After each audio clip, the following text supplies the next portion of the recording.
về với Huế là phải đến sông Hương, bởi vì sông Hương là linh hồn, là biểu tượng của Huế. Không có cách nào khác để chúng ta có thể trải nghiệm một cách đầy đủ hơn về sông Hương.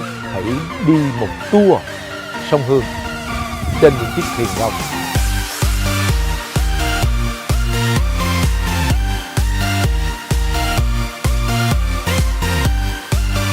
Trước mặt quý vị và các bạn chính là chùa Thiên Mụ.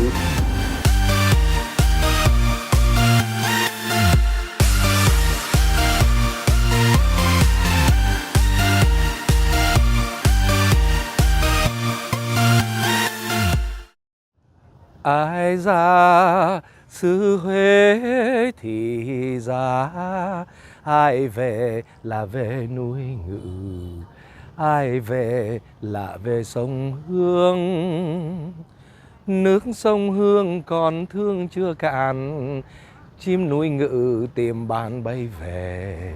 Người tình quê ơi người tình quê, thương nhớ xin trở về.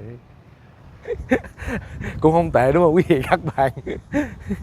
Tức cảnh làm thơ, tức cảnh rồi đứng đây ca luôn. Đây là dòng sông Hương. Về với Huế là phải đến sông Hương, bởi vì sông Hương là linh hồn, là biểu tượng của Huế. Không có cách nào khác để chúng ta có thể trải nghiệm một cách đầy đủ hơn về sông Hương, về cái nét đẹp thơ mộng của sông Hương và những cái công trình kiến trúc, lịch sử, văn hóa dọc hai bên bờ sông Hương. Chỉ có một cách duy nhất, đó là hãy đi một tour sông Hương trên những chiếc thuyền rồng bên tay phải mình đây.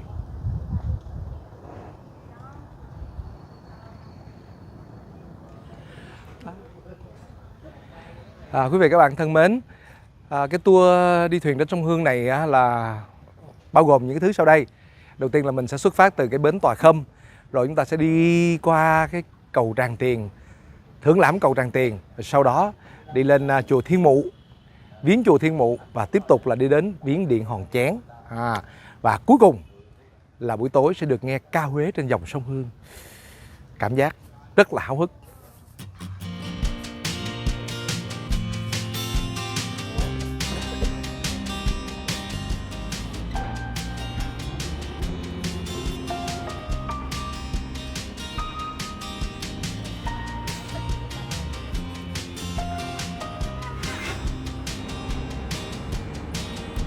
Chắc hẳn quý vị và các bạn cũng giống như Coleman, sẽ chẳng thể nào tưởng tượng được một cố đô Huế mà không có sông Hương. Bởi đây chính là người mẹ phù sa đã kiến tạo nên xứ Huế mộng mơ. Sông Hương chảy đến đâu, làng mạc và cư dân chan hòa đến đó. Bắt nguồn từ dãy Trường Sơn, vậy nên thượng nguồn sông Hương chỉ toàn là thác ghềnh dữ dội. Thế mà chẳng hiểu sao, tại ngã ba Bằng Lãng, nơi gặp nhau của hai dòng tả hữu, thì sông chẳng còn ồn ào khắc nghiệt mà lại nhẹ nhàng, khoan thai, dạo chơi qua bao nhiêu phố thị, làng mạc trước khi hòa mình vào biển cả. Nhìn chung, đại đa số các công trình kiến trúc quan trọng của cố đô đều nằm ở hai bờ sông Hương. Phía bắc là hàng trăm thành quách, cung điện và dinh thự hoàng gia.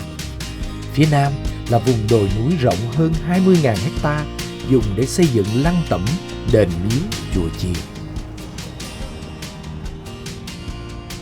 Nhờ có sự bao bọc và dẫn dắt của sông Hương mà các công trình kiến trúc tại cố đô càng thêm mạch lạc, có hệ thống và hài hòa với thiên nhiên.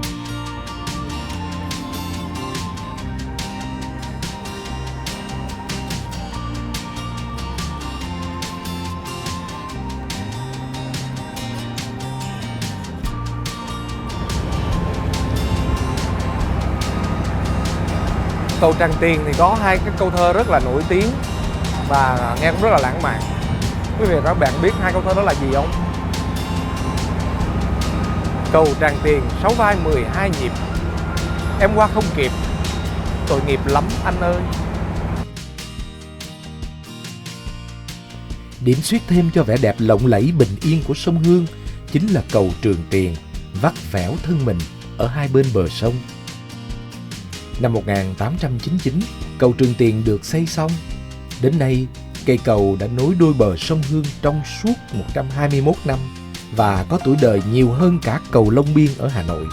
Sau nhiều lần đổi tên, cầu chính thức được lấy tên Trường Tiền và gắn thêm hệ thống đèn vào năm 2002. Với vị trí quan trọng và tuổi thọ trên 100 năm đã khiến cầu Trường Tiền trở thành một phần không thể thiếu trong lịch sử mảnh đất cố đô.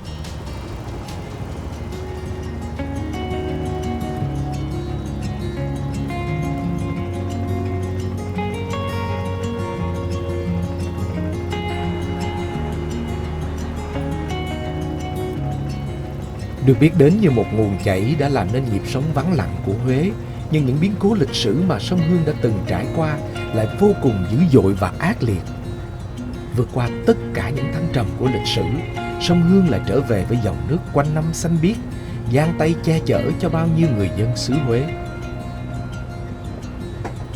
Hàng ngày, chúng ta vẫn có thể dễ dàng bắt gặp hình ảnh những người lao động cần mẫn trên sông, hay chứng kiến những con người xứ Huế hồn nhiên vui đùa với dòng nước.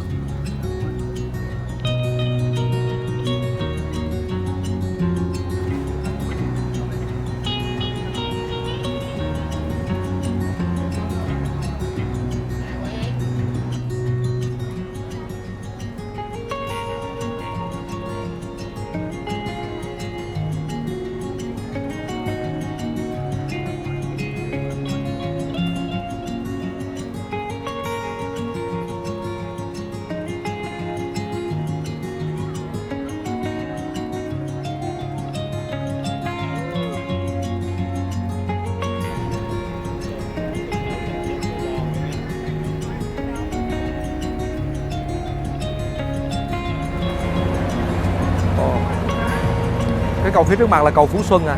Không phải là cầu mới đấy. Cầu mới hả? Không phải là... Dễ thương. Anh tài công với lại bà xã lại cháu bé này dễ thương không? Ủa, ngày nào cũng cho đi theo chung chơi vậy hả chị? Không, đi học. Đi học hả?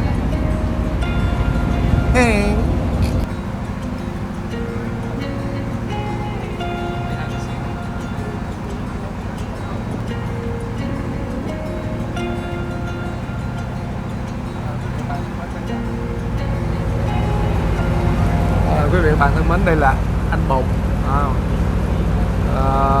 là tài công mà đã đi trên sông Hương này cũng gần 20 năm. Khi mà anh ấy còn rất trẻ, chưa có gia đình và đã có một vợ một con. Em mới có một cháu nữa hả?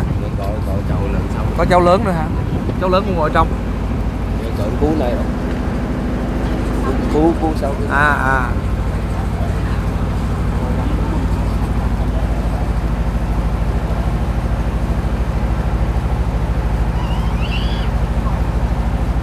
Phía bên trái là gì ta? Dạ, bia quốc học. Hả? Bia quốc học. Trường quốc học. Trường Quốc học. Dạ, là cái bia đấy, đấy là cái bia. Cái bia của trường Quốc học Huế hả? Dạ. Trường Đông Thành hồi xưa. Dạ. Trường Đông Thành hồi xưa. Đó, phía bên trái có một cái kiến trúc màu vàng vàng đó, quý vị các bạn, đó là bia Quốc học Huế. Mà ngày xưa người ta còn gọi là trường Đồng Khánh. Trường đó là có cái trường phổ thông quốc học. Nữ sinh Đồng Khánh.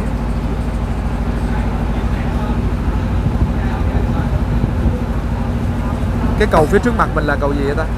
Dạ, cầu Giả Viên. Giả Viên, cầu Giả Viên. Đó là có cái côn Giả Viên đấy.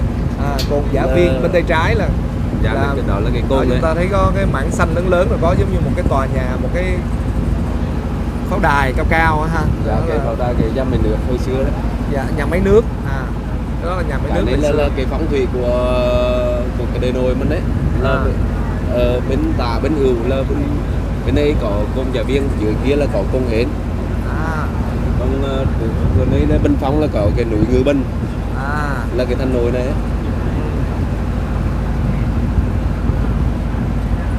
Vậy là từ nãy mình đã đi qua cái cầu Tràng Tiền, xong rồi đến cầu Phú Xuân, và bây giờ là cầu Giả Viên.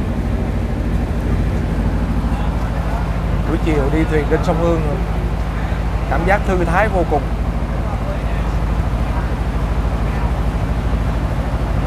Mình ngày xưa mình đi cũng có đi Huế một vài lần, nhưng mà thật sự mà nói chưa bao giờ đi thuyền trên sông Hương hết. Vì vậy có thể nói là chưa biết gì về Huế.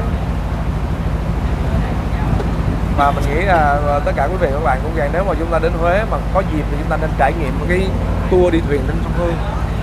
Mình sẽ nhìn thấy được cái dòng sông Hương này nó thơ mộng, nó lãng mạn như thế nào, nó đẹp như thế nào, và vì sao mà nó đóng một cái vai trò rất là quan trọng trong đời sống, văn hóa, kinh tế, xã hội, lịch sử của cái người dân ở Thừa Thiên Huế này.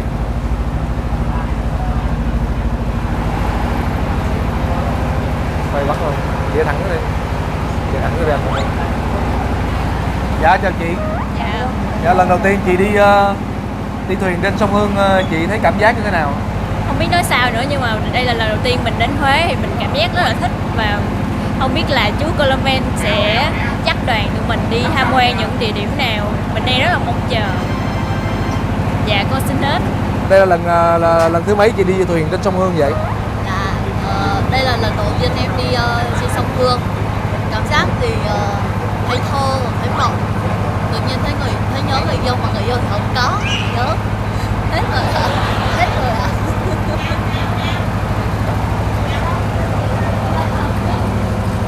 Anh đây lần thứ mấy anh đi thuyền trên sông Hương rồi anh? Lần đầu tiên luôn. Ra Huế mấy lần mà lần đầu tiên mới đi. Anh cảm giác thế nào anh? Không khí trong lành, nước sông xanh, sạch sẽ, rất là gọi là đẹp và sạch. Ok. Dạ, em thấy anh có vẻ chăm chú sáng tác quá. Dạ, tại em thấy cảnh này đang đẹp và lãng mạn quá. Anh chắc là cũng có mấy cuộc tình ở Huế rồi phải không anh? Dạ, chưa có, chắc hy vọng là sẽ sắp có. Đây là lần thứ mấy anh đi Huế anh? Dạ, lần thứ hai, lần đầu thì lúc còn nhỏ. Anh anh đi trên sông Hương này anh thấy thích sông Hương thế nào? Dạ, thích tình mát mẻ, lãng mạn, chỉ tiếc là ngồi ở mình, đây không có ai ngồi chung. Rồi chúc anh là sang năm kiếm được mối tình ra ngồi chung ha. Dạ,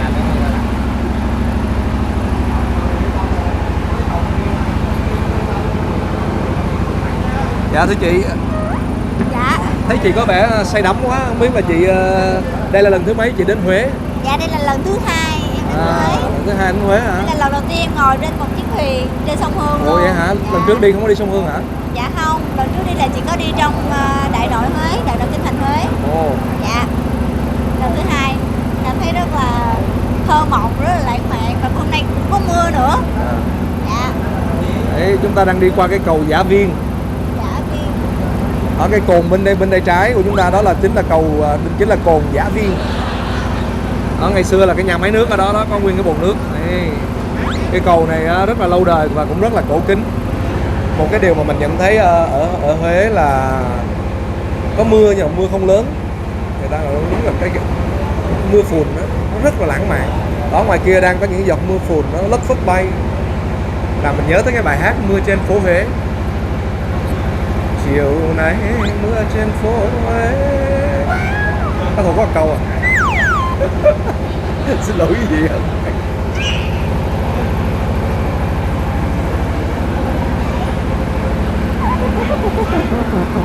Dạ thưa chị. Dạ em chào anh. Chị ngó gì, chị ngắm gì, chị ngắm dữ vậy chị? Dạ em ngắm cảnh sông Hương ạ. Lần thứ mấy chị ra Huế? Dạ đây là lần đầu tiên em đến Huế ạ. Quê chị ở đâu vậy? Dạ quê em ở Hà Nội ạ. Hà Nội. Dạ. Mà chị đi đâu mà lạc ra tới Huế vậy? Dạ em đi chơi ạ, em đi chơi với các bạn em. Chị thấy dòng sông Hương này như thế nào? Dạ dòng sông Hương này rất đẹp ạ, hôm nay còn có mưa nữa nên rất là thơ mộng ạ. Dạ em rất là háo hức đến tối nay để được thả đèn ạ. Có thả đèn nữa hả? Dạ có thả đèn hoa đăng ạ. Mình nghe ca Huế xong mình thả đèn ạ. Hấp dẫn. Dạ. Rồi. Dạ. Chúc anh vui vẻ.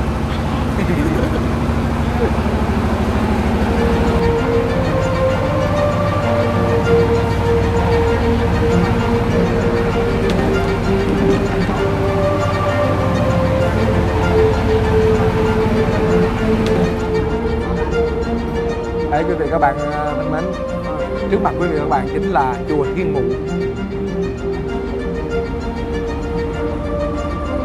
Và bây giờ thì đoàn mình sẽ cập bến để lên tham quan chùa Thiên Mụ.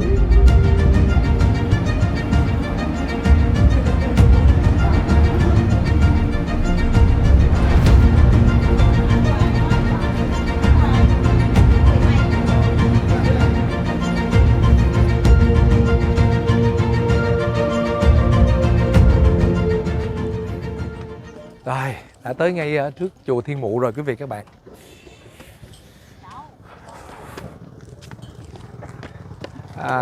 Theo mình tính thì đâu đó khoảng chừng 40 tới 45 phút là từ cái bến Toà Khâm để đến cái điểm thứ nhất là điểm chùa Thiên Mụ. Ủa mình đi lên bằng đường nào đây? Đi thẳng lên kia hay là đi thẳng lên đây?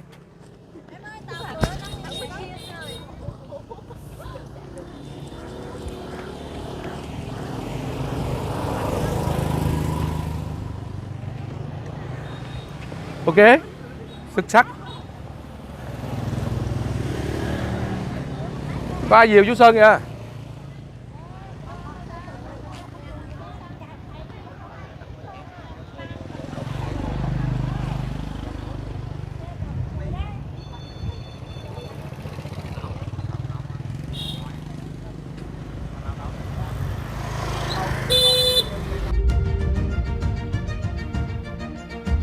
Từ xưa, Huế đã là một trung tâm quan trọng của đạo Phật. Ở Huế và những vùng lân cận, có trên 1000 ngôi chùa Phật lớn nhỏ, trong đó nổi bật nhất phải nhắc đến chùa Thiên Mụ, biểu tượng của xứ Huế. Phần lớn du khách viếng chùa đều đi đường bộ, nhưng Colorman cho rằng ngồi thuyền đi giữa dòng sông Hương là một cách rất hay để ngắm nhìn vẻ đẹp toàn cảnh ngôi chùa hướng ra mặt sông.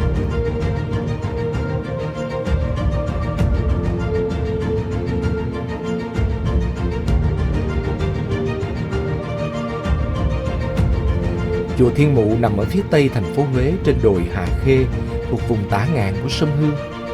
Từ trung tâm thành phố đến đây mất khoảng 5 km. Nhìn từ trên cao, tổng thể ngôi chùa có hình dáng giống như một con rùa thần khổng lồ soi bóng xuống dòng sông Hương.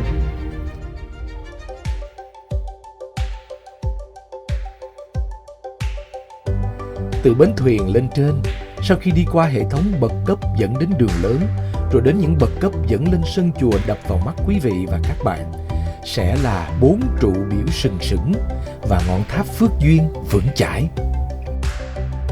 Người ta có thể chưa biết nhiều về cố đô, nhưng chỉ cần nhắc đến Huế là nghĩ ngay đến tòa tháp 7 tầng hình bát giác đã in bóng trên rất nhiều hình ảnh quà lưu niệm.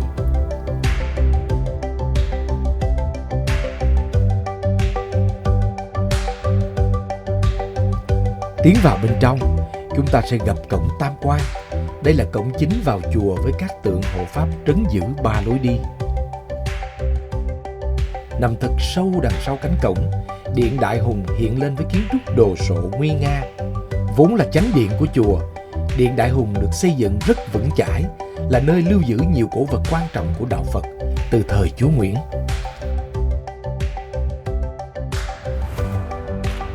Có thể nói, mỗi một viên đá, đồ vật hay những nét chạm trổ điêu luyện đều ghi dấu những thời kỳ lịch sử vàng son của đệ nhất cổ tự xứ Huế.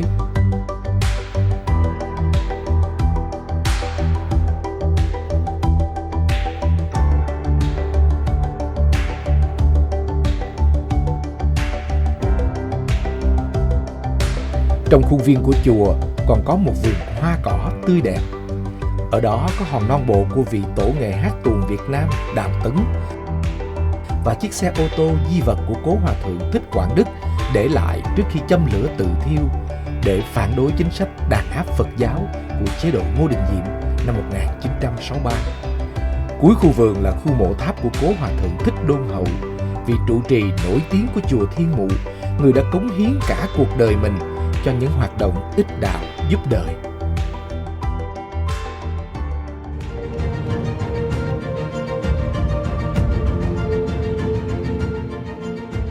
Theo sông Hương lên chùa, giờ hãy cùng tôi nhìn từ chùa xuống dòng sông Hương mênh mông thăm thẳm, trông về những chiếc thuyền đang neo đậu dưới bến cùng nhịp sống chậm rãi ngay bên bờ. Bạn chắc chắn sẽ cảm nhận được sự thanh tịnh và trầm lặng đậm chất Huế.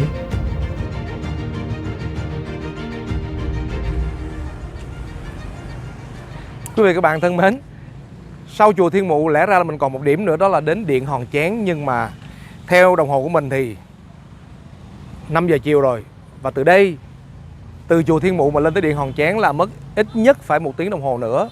Và lên tới đó xong quay về nữa coi như là trời sập tối. Và nếu như thế thì mình sẽ bỏ lỡ một cái trải nghiệm vô cùng thú vị, đó là ca Huế.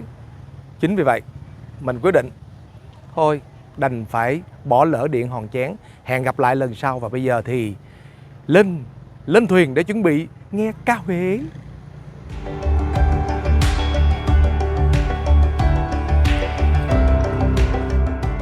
Bây giờ xin mời quý vị và các bạn theo chân Coleman nhìn lại toàn cảnh chùa Thiên Mụ nhé.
Rồi bây giờ lại tàu bắt đầu tiếp tục tách bến.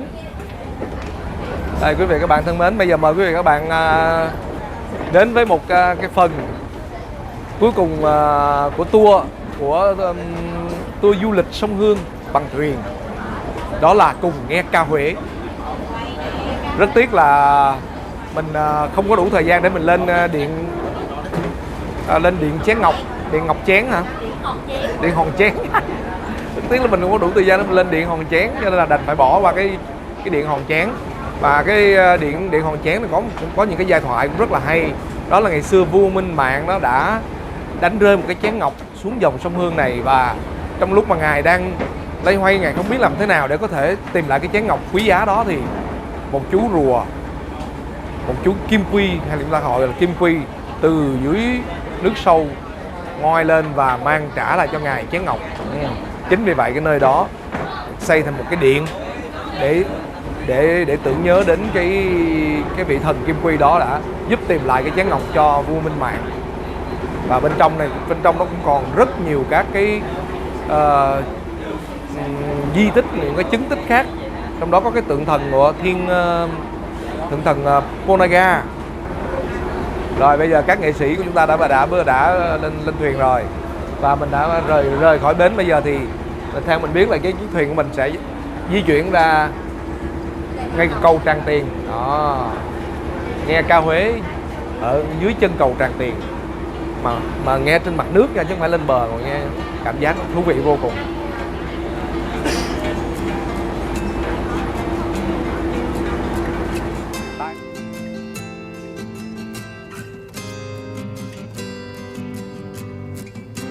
Dập dềnh sóng vỗ mạn thuyền, ngồi nghe ca Huế mà lòng bâng khuâng.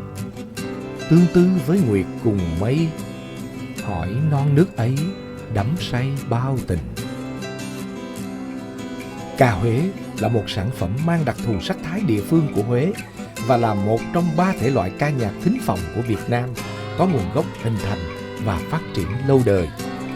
Đây là sự kết hợp hài hòa của ca nhạc dân gian và ca nhạc cung đình.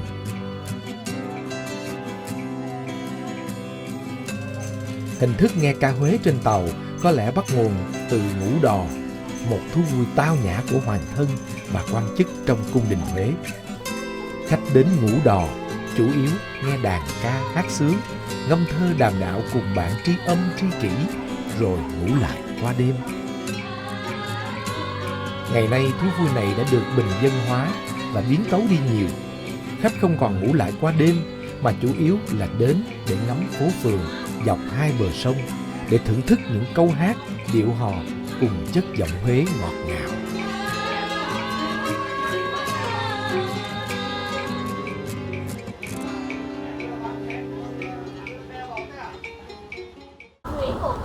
Lời đầu tiên thay mặt toàn nhóm xin được kính gửi đến quý vị lời chúc mừng sức khỏe và lời chào đón trân trọng nhất. Và chiều hôm nay, trong một thời gian ngắn, nhóm chúng tôi sẽ lựa chọn những làn điệu tiêu biểu nhất để mong rằng qua thời gian biểu diễn giúp cho quý vị có thể hiểu thêm một phần nào về đời sống văn hóa, tinh thần của người dân xứ Huế từ ngày xưa cho đến bây giờ. Mở đầu chương trình, xin mời quý vị đến với 4 bài nhạc lễ cung đình Huế, Lưu Thủy, Kim Tiền, Xuân Phong và Long Hồ. Xin phép chương trình của chúng tôi được bắt đầu.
bóng hông vù xuống cò máy nhờ đàn sông nhầm.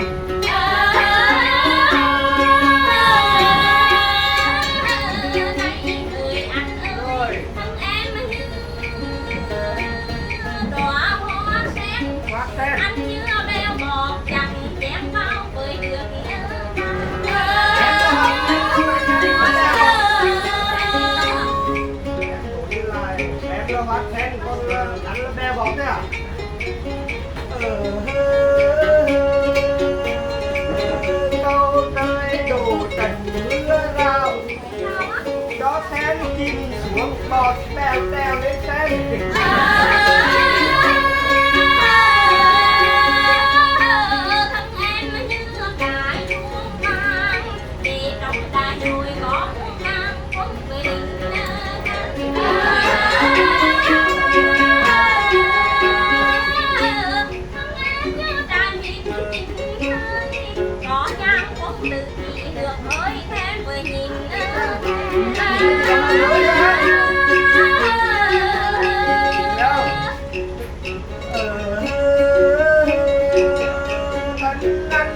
quả đói bơ vơ đầu tết đã nhìn sới từ sới cho tới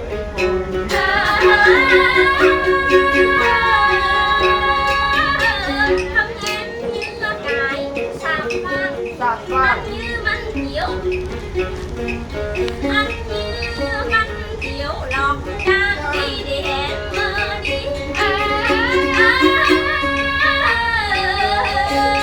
em là cái tập vàng anh là mấy triệu lọt em đi chơi đó hả? Câu trời gió bào nổi lên hồi cho bánh chiều úp lên trên cái tập vàng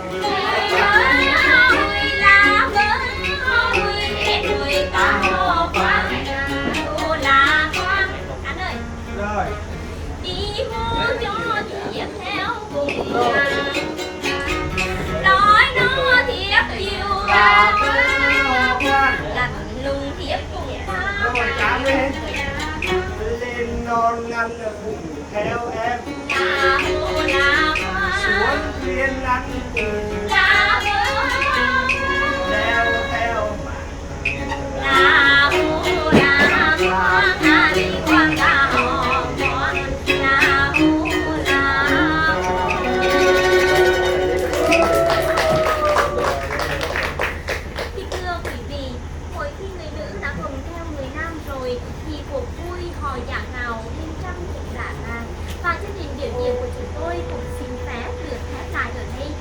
lúc chia tay, thay mặt cho đoàn nhóm, chúng tôi xin được trân trọng cảm ơn sự chú ý lắng nghe của quý vị trong thời gian vừa qua. Xin kính chúc quý vị một chuyến yên thân ở Huế được gặp nhiều may mắn và tốt đẹp. Trước khi thuyền về bến, chúng tôi có những ngọn đèn hoa đăng. Xin được kính tặng đến tất cả quý anh chị. Chúng ta cùng hạ xuống dòng sông Hương để cầu may cầu lộc mỗi lần đến Huế. Xin trân trọng kính mời.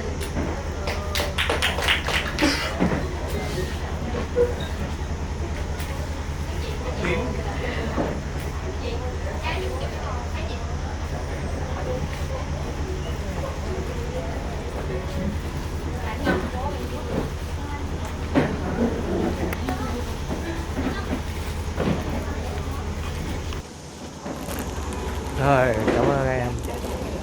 Rồi, cảm ơn thầy đàn nhé. Rồi, cảm ơn thầy đàn. Rồi.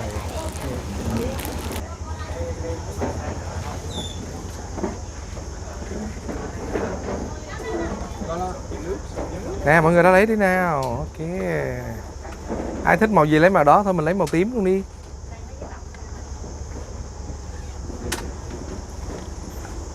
Rồi các bạn, anh thả trước hả? Anh thả hai cái luôn. Ô.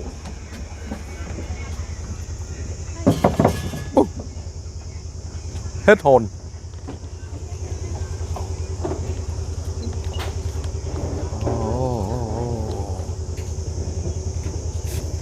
Cứng bụng. Tính đi ra tuốt ngoài kia thả chứ.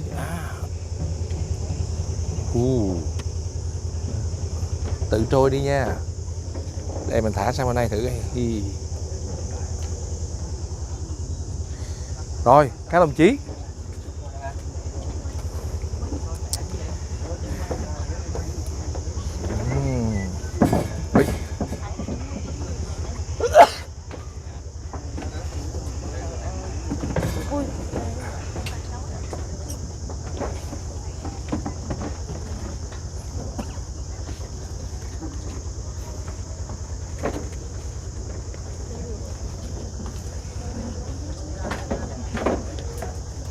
Hào anh kia Hào, đứng bên kia đón nó ra vậy. Cái gì quê không đi.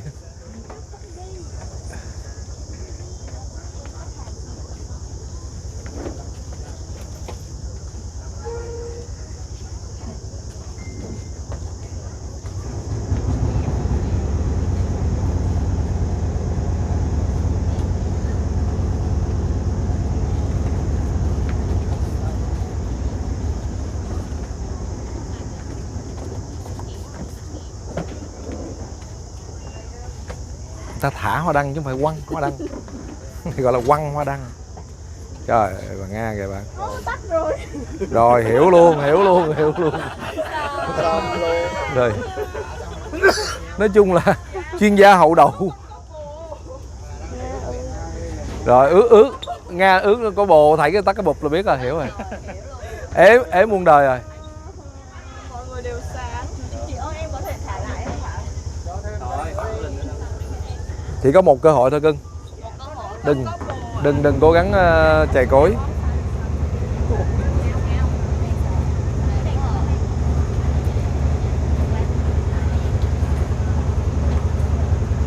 Rồi không chưa ra đi.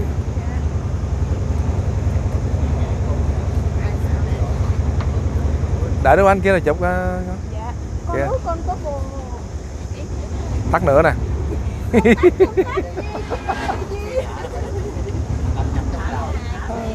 Đó kìa, thổi ra kìa, đó thôi đó. Để anh ao đây luôn đi.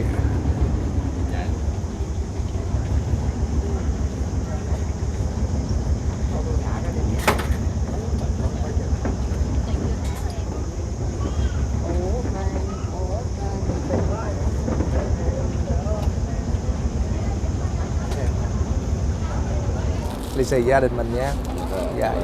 Anh với hai đứa nhỏ ha. Rồi. Dạ, gửi bà cái bông tặng anh.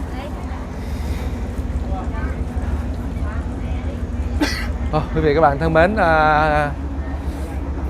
thông thường thì một cái chương trình mà nghe ca Huế kéo dài khoảng 1 tiếng, nhưng mà vì đoàn mình cũng đã quá trễ rồi, mình cũng có một cuộc hẹn khách vào lúc 7 giờ và bây giờ là đã 6 giờ 40 rồi, cho nên đành phải kết thúc sớm, chứ không phải là cái chương trình ca Huế này kết thúc sớm như vậy. Đến đây thì Carmen xin chào tạm biệt quý vị các bạn nha. Hy vọng rằng mọi người cảm thấy rất là enjoy với cái show ca Huế trên sông Hương dưới chân cầu Tràng Tiền vừa rồi. Xin chào tạm biệt quý vị các bạn. Tiếp tục hành trình caravan Bình Trị Thiên 2020. Và rất hân hạnh cảm ơn và xin được cảm ơn nhãn hàng nước mắm Carmen đã đồng hành cùng chương trình Caravan 2020 này. Xin chào tạm biệt. Phía sau lưng mình, mặc dù mình không có nhìn thấy nhưng mà mình biết rằng cầu Tràng Tiền đã bắt đầu lên đèn và đang chuyển màu rất là đẹp. Xin chúc cho tất cả quý khán giả theo dõi Carmen có một cuộc sống cũng tươi đẹp như vậy, đơn giản nhẹ nhàng giống như dòng sông Hương, và hãy tận hưởng những cái điều tuyệt vời ở trên dòng sông Hương mang lại, và cuộc đời chúng ta cũng sẽ nhiều màu sắc giống như cầu Tràng Tiền về đêm này vậy. Xin chào tạm biệt.